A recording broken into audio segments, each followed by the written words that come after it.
Hi guys, welcome to the Truth Factor where we do headlines with an attitude. Okay, guys, this is breaking. I don't know how long ago this came out. I think 7 minutes ago, according to Israel Times of Israel. But I have an article from Times of Israel, and I have Hal Turner. U.S. attacks Syria, guys, is what is being is what is happening right now.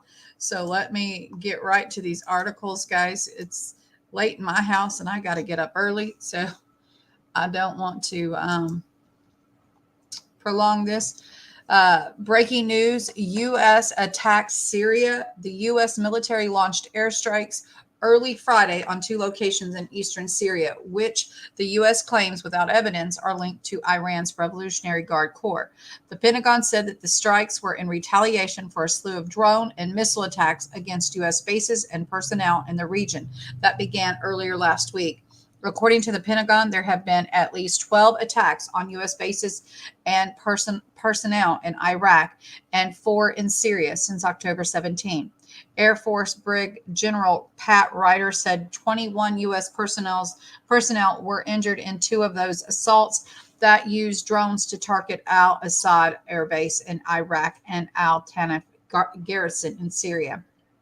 The general did not say why the U.S. military bases inside Syria, since ISIS, the reason they went there, is long dead, and the Syrian government has repeatedly demanded the U.S. leave their country.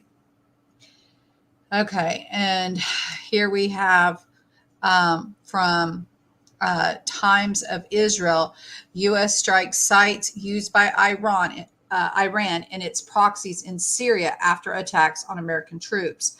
So, and again, it says the U.S. military forces struck 2 facilities in eastern Syria used by Iran's Islamic Revolutionary Guard Corps and affiliated groups in response to a recent series of attacks against American personnel based in Iraq and Syria by Iran-backed militias.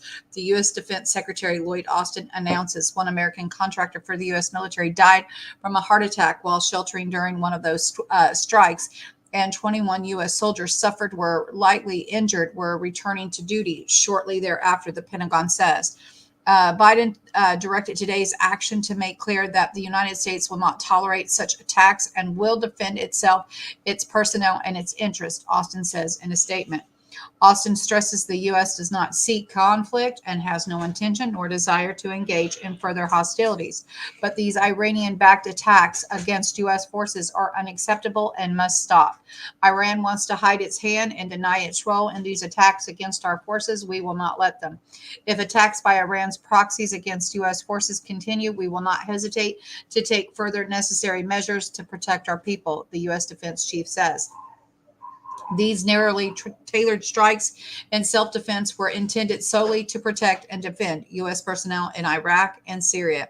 They are separate and distinct from ongoing conflict between Israel and Hamas and do not constitute a shift in our approach to the Israeli-Hamas conflict, Austin clarifies. We continue to urge all state and non-state entities not to take action that would escalate into a broader regional conflict, he says. And that is it.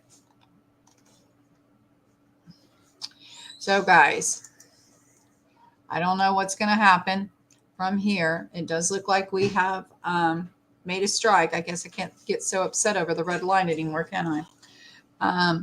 Anyway, a very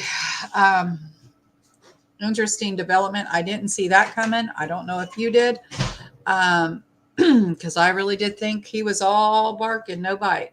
But apparently he went through what he said he was going to do, I guess. I'm kind of in shock. I don't know about you guys. But anyway, God bless each and every one of you.